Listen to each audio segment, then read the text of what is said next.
Video अवश्य बघा रेसिपीचा। तुम्हाला जर माझा पदार्थ आवडला तर रेसिपीला लाईक करा, चॅनलला सबस्क्राईब करा। चला मग जाऊया किचनमध्ये। आज आपण पातळ पोह्यांचा चिवडा बनवणार आहोत। हा व्हिडिओ खास नवीन लोकांसाठी आहे, जे नवीन आहेत, पहिल्यांदाच चिवडा करतायत त्यांच्यासाठी आहे। पहिल्यांदा चिवडा करणार नवीन असणाऱ्यांनी काय करायचं, पहिल्यांदा अशी पूर्ण तयारी करून घ्यायची। चिवड्याला काय काय साहित्य लागणार आहे ते सर्व काढून घ्यायचं आणि लगेच मग आपला चिवडा बनून तयार होतो।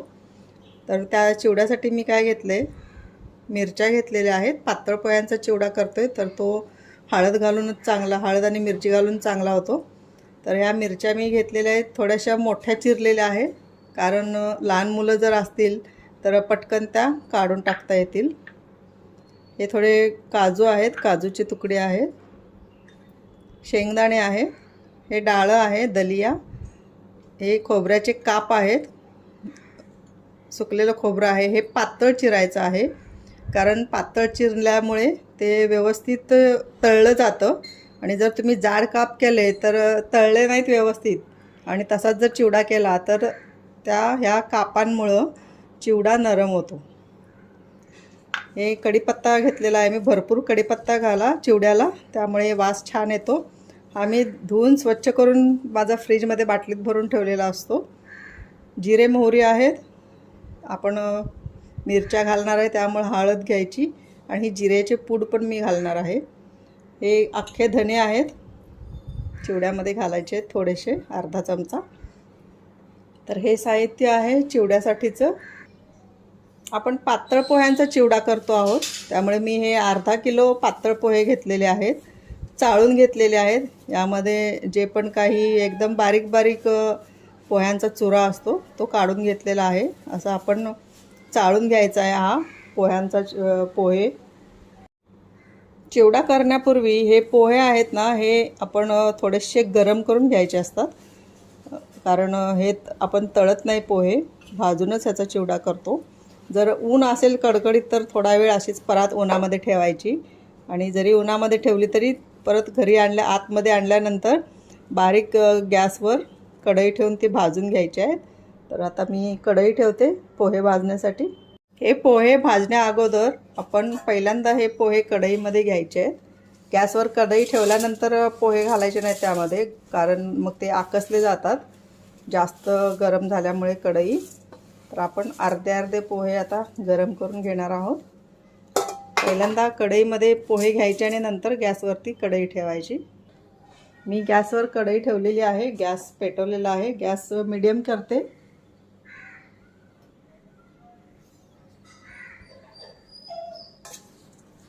आपण हे पोहे हलवायचे आहेत, कारण जर पातळ बुडाची कढई असेल तर ते करपतील। हलके गरम करून घ्यायचे आहेत आपल्याला।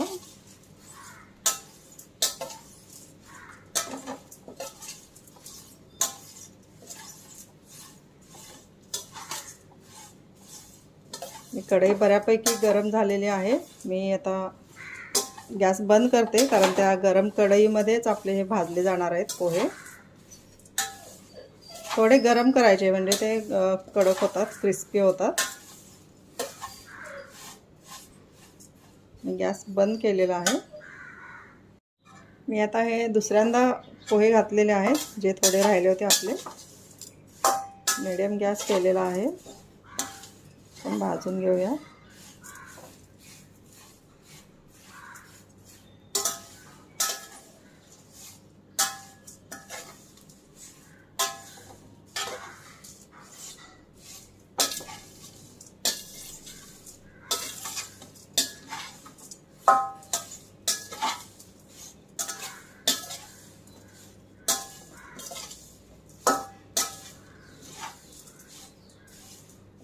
मी गॅस बंद केलेला आहे।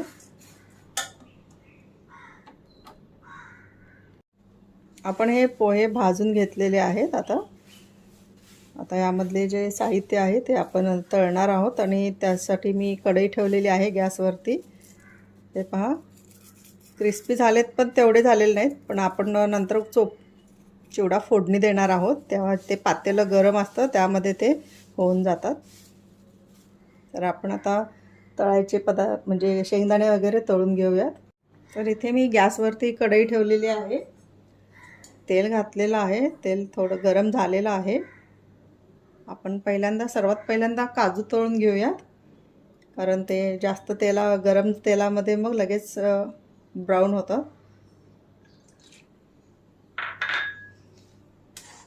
गॅस मीडियमच आहे.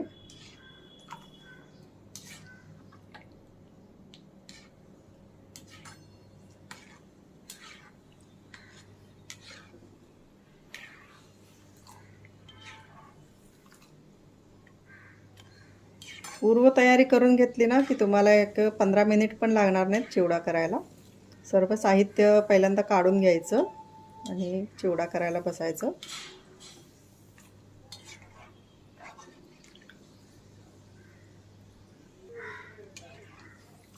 आपले काजू हे ब्राऊन कलरवर तळले गेलेले आहेत, आपण काढूया. आणि ह्या परातीमध्ये पोहे जे भाजून ठेवलेत त्यावरती टाकायचे आहेत, आपण जे पण आता तळून घेणार साहित्य ते.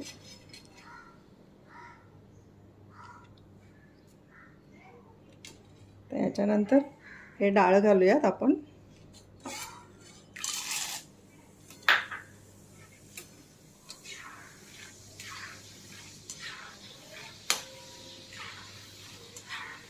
थोडंच गरम करायचं, तळायचं थोडंसं, कारण जास्त तळलं तर ते कडक होतील.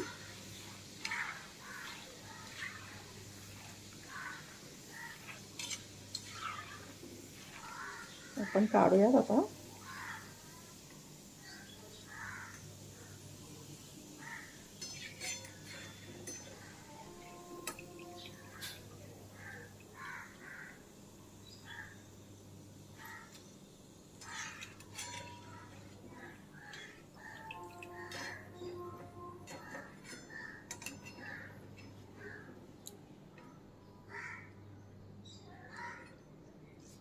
त्यानंतर आपण खोबरं तळून घेऊयात.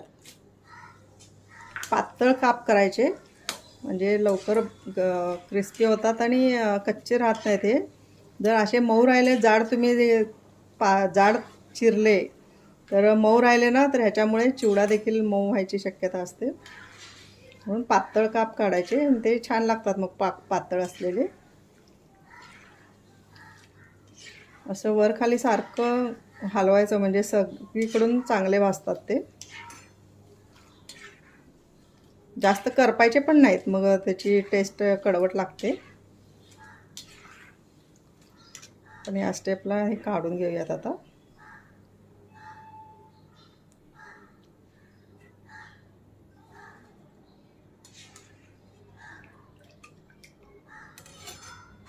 तर याच्यानंतर आपण शेंगदाणे तळून घेऊयात. शेंगदाणे अर्धे अर्धे घालूया. शेंगदाणे अगदी म्हणजे हळूच गॅसवर तळायचे आणि त्याच्यावरचं टर्फल असं ब्रेक होतं तेव्हा आपण ते काढायचे, म्हणजे क्रिस्पी तळले जातात. घाई करायची नाही शेंगदाणे पण काढायला. ते हलवत राहा म्हणजे सर्व ठिकाणाहून सारखे तळले जातील.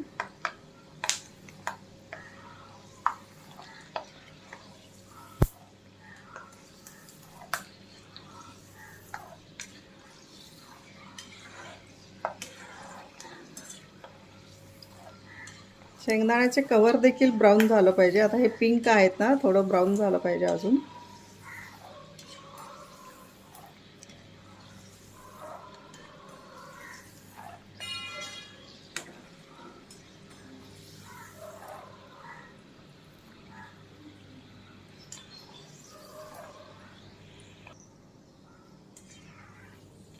आपण आता शेंगदाणे काढूया, ब्राऊन झालेले आहेत चांगले.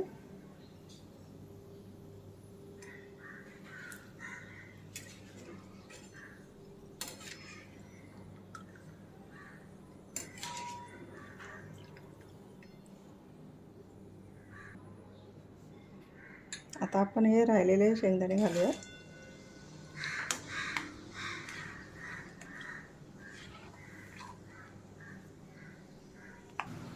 शेंगदाणे आपले हे झालेले आहेत.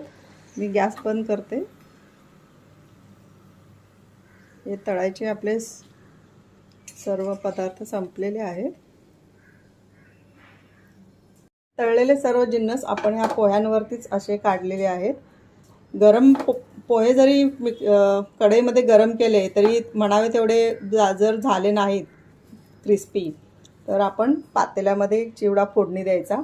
आणि जर क्रिस्पी झाले असतील तर तुम्ही अशी फोडणी करून ओतली ह्यामध्ये तरी चालते. तर आपण आता नवीन लोकांसाठी पातेल्यामध्ये कसा फोडणी द्यायचा चिवडा ते दाखवणार आहे मी चिवड्यासाठी इकडे पातेलं ठेवलेलं आहे. ह्याच्यामध्ये 2 मोठे चमचे तेल घातलेलं आहे. पहा, गॅस हळू आहे आता, कारण आपण आता जे हे चिवड्याच्या पोह्यांवरती तळलेले जे सर्व पदार्थ टाकून घेतलेले आहेत, तर त्यामध्ये आपण आता थोडीशी जिरेपूड घालणार आहोत. त्या पोह्यांवरती जिरेपूड मी घालते अर्धा चमचा. आपण फोडणीसाठी पातेलं ठेवलं होतं आणि त्यामध्ये तेल पण घातलेलं आहे. तर आता त्यामध्ये मी अर्धा चमचा मोहरी घालते. हे पहा, आपण जिरेपूड घातलेली आहे, थोडेसे जिरे घालायचे. पहा, मी कढीपत्ता घालते. कढीपत्ता भरपूर घाला आणि कढीपत्ता चांगला क्रिस्पी होईपर्यंत तळायचा आहे. यामध्ये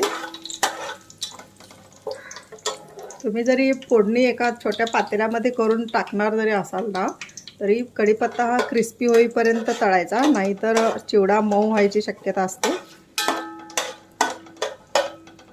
पोहे जरी क्रिस्पी असतील तरी चिवडा मऊ होतो. तर हेही कारणे आहेत चिवडा मऊ होण्याची. तुम्ही जर कढीपत्ता असा टाकला आणि लगेच बाकीचे आयटम टाकून जर फोडणी दिली तर तो मऊ होतो चिवडा. चांगला तळायचा या तेलामध्ये. शेंगदाणे देखील चांगले आतून क्रिस्पी होईपर्यंत बारीक गॅसवर तळले गेले पाहिजेत. खोबऱ्याचं काप पण चांगले बारीक कट करायचे. जाड कट केले तर ते व्यवस्थित तळले जाणार नाहीत आणि चिवडा मऊ होईल. तर आपला आता चांगला भाजलेला आहे कढीपत्ता. आता मिरच्या घालते मी.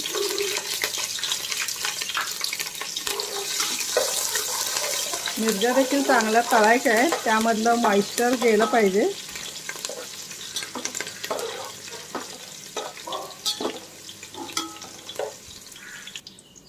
आपल्या मिरच्या खरपूस तळलेल्या आहेत, त्यामधलं मॉइश्चरही गेलेलं आहे. आपण आता गॅस हळू केलेला आहे आपण आता धने घालायचे. धने सुरुवातीला घालायचे नाहीत, कारण ते करपतील हे सर्व भाजेपर्यंत. तर हा अर्धा चमचा धणे आहेत, ते धणे घातलेत मी. धण्याने टेस्ट छान येते. आता आपण हळद घालणार आहोत.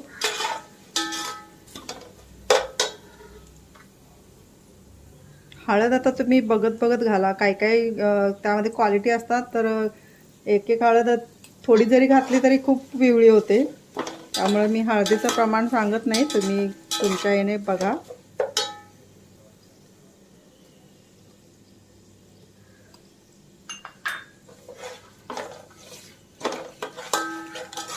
आणि आपण आता इतक्या फोडणी दिली, इतका वेळ गॅसवरती आहे आपलं पातेलं.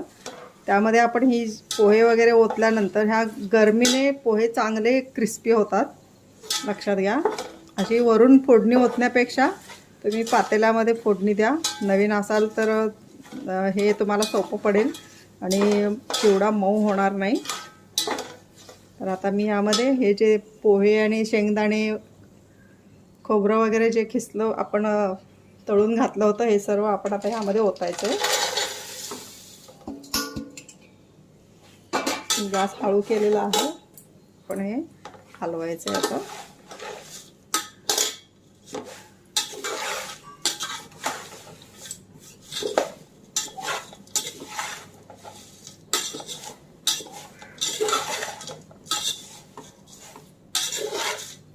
आता थोडंसं आपण मिक्स केल्यानंतर यामध्ये मीठ घालायचं आहे.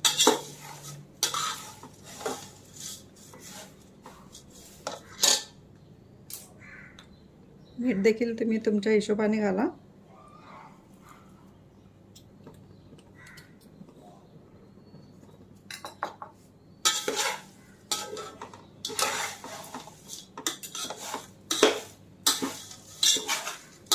चांगलं हलवायचं आहे. तुम्ही यामध्ये बारीक शेव घालू शकता.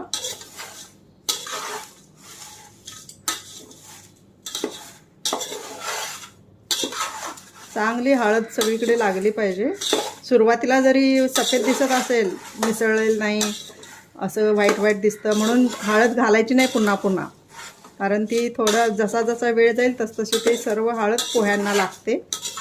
हे लक्षात घ्या, कारण सुरुवातीला टाकल्यानंतर 1-2 वेळा असं हलवलं की तुम्हाला वाटेल की अरे हळद कमी पडली की काय, अजून पोहे सफेदच आहेत, तर आणि घालायची नाही मग परत लगेच. असे थोडा वेळ झाला ना की सर्वत्र पोहे हे लागतात. आपण आता गॅस बंद करूयात आणि थोडा वेळ असंच राहू द्यायचं गरम पातेल्यामध्ये. या पातेल्याच्या गरमीनं पोहे चांगले क्रिस्पी होतात. तर हा आपला चिवडा आता तयार आहे. हा बघा, बघताय आपण. बघूयात थंड झाल्यानंतर. आपला हा चिवडा आता थंड झालेला आहे, पातेलं देखील थंड झालेलं आहे. आपण ओतूयात यामध्ये.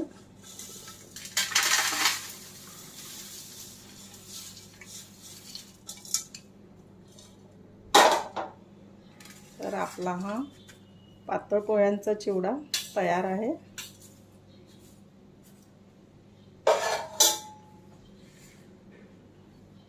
चिवडा तयार आहे. हे पहा, क्रिस्पी झालेला आहे.